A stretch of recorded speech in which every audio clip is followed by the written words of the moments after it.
Gail Simone's Uncanny X-Men is sitting within the top 10 of comic book sales. So why is she doing a weird virtue signal about transgender or whatever on X today?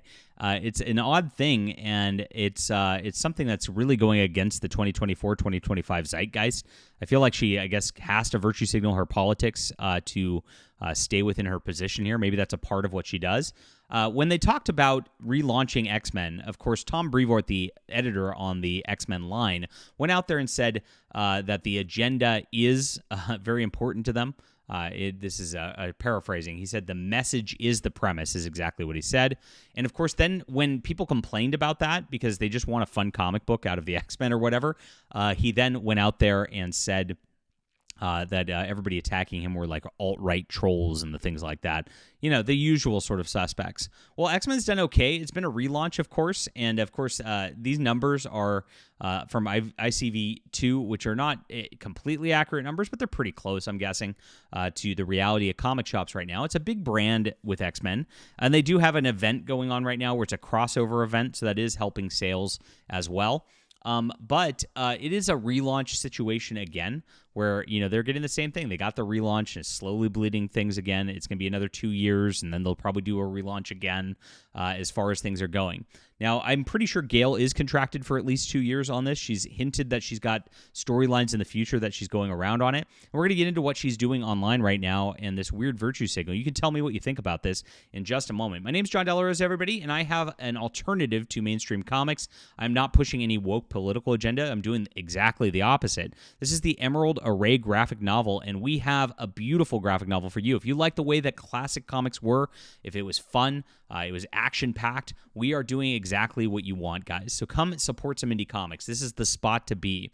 I produce comics a lot faster than almost everybody else out there. I'm on par with what Eric July is doing, if you follow his channel. This is somewhere to be and enjoy and actually create a real alternative. You can be in on just the very beginning ground floor of this type of stuff as we're building our Terran Imperium Chronicles, our science fiction hero universe. Now, the Emerald Array are the most elite team of Space Marines in the Terran Imperium, and they get sent out to do the jobs nobody else can. In this one, there are alien monsters from outer space who are invading and killing human colonists. They have to attack these demonic infernal beings and, of course, save everybody and save humanity. It's in the description below. Please grab this. Support our channel, guys. Thank you so much for being here. All right, so if you're looking at the sales, Absolute Batman #1, Superman #2 up there, Wonder Woman #5 as it's dropping. And I think we're going to see these numbers drop off quite a bit as it goes along. I think Absolute Batman will stay up there, but the other ones are not going to continue on very well because the Jason Aaron's Absolute Superman is insufferable to read. Yeah, Ultimate Universe Year 1, they put a all new #1 for no reason. To throw that out there just so they can get some attention on the Ultimate Universe. And Ultimate Spider-Man staying out there. And this is why I think it's going to drop off on the Absolute Universe as well. You see Absolute Spider-Man in the top 10, but like Ultimates is way down at number 10 now. And you don't even see Ultimate X-Men or Ultimate Black Panther. Where are those at? Ultimate X-Men is all the way down at 28. Black Panther is not even in the top 50 at this point. So these tertiary titles fall off pretty quick. Now, when you get into this, you get a Venom #1, yay, another all-new #1. I can't believe people still fall for this in the comic book industry, but hey. And then you get the X-Men stuff at 7 and 8, according to ICV2. So this is a comic hub system where comic shops are reporting because, of course, these people do not report their sales at this point. So it's just a sample size. We used to have real numbers, but not so much anymore. But what gets really weird about this is this happens yesterday. Transphobes get blocked, no exceptions. Like, why would you post this in 2025? You're just like trying to create an identity politics sort of thing. I guess it's an engagement post at this point where it gets in here. You see all this. You're awesome in these difficult, turbulent times. Yeah, Trump's your president. Shut up. And so this is where they go. They always say it's diversity and inclusivity, right? But they always signal in their, quote, diversity and inclusivity that they're not diverse nor inclusive. In fact, they want everybody to look the same, act the same, and have the exact same ideology. So it's a complete lie, as it is every single time, and that's what's going on right now. Now, as it goes on, after this happens, she then engagement posts about it again. Gail Simone, by the way, excellent at social media. And this is actually how you manage a social media. You make an engagement post, then you follow up on an engagement post and with another engagement post to engage the audience even further. So very funny stuff right here. Okay, seriously, don't know who riled them up. Huh. But all day, I have been having homophobes and transphobes posting on my threads about comics and other topics that come up. Folks, seriously, I'm going to block you. I'm not going to respond. Waste your time somewhere else. Interesting. So, and you know what homophobe and transphobe means. People who just don't want to have this stuff flung in their face all the time. It's really just obnoxious how they like to brand these words. So then she follows up. Very important, and she follows up her own post with her own reply so that her own reply stays at the top of the thread. I stress this is not the same as legitimate criticism, which is fine. These people are not that. So you can't. So this is interesting that she says you can legitimately criticize LGBTQ plus lifestyles. This is a change, by the way, because and maybe it's not. Maybe she's just saying this.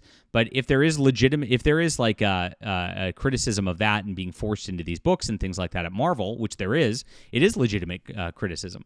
So I made a joke post because she said I riled them up. I said, who's them? The Jews? I guess I got a bunch of angry responses.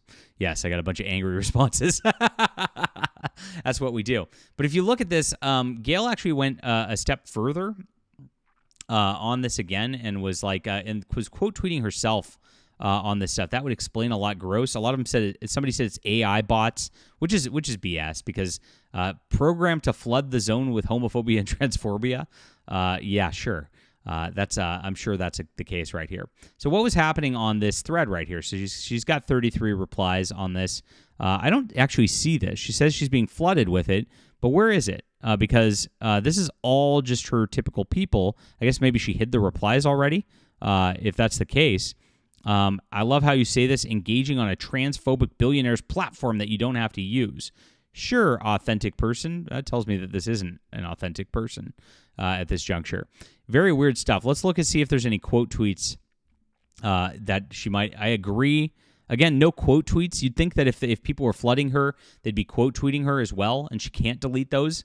That's kind of an odd thing right there. So this does look like a fake engagement sort of thing, just a virtue signal to the woke people in comics and in the tertiary of the comic industry at this level, because I don't see any of this happening. I don't see any flood of posts. I don't see anybody bothering anybody else about this, and it just seems like it is her making something intentional at this. So let's see if she's said anything extra at this level. She's now promoting her books.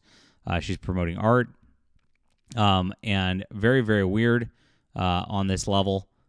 There's nothing there.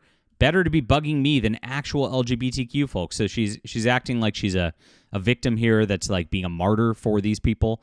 And this is just her virtue signaling, again, trying to get them riled up and then following her and then pushing as a political part of the agenda. I guess to try to maintain sales through the event. I don't know. Like I said, she's very good at social media. She's very good at getting engagement on this type of stuff.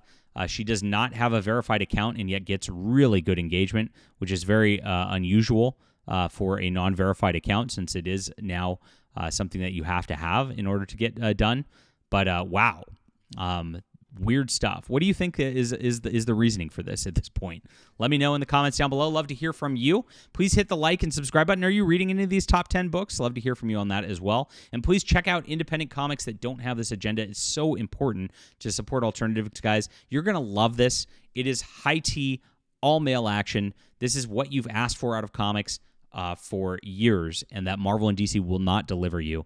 Support us today. Thank you so much. We'll be back soon.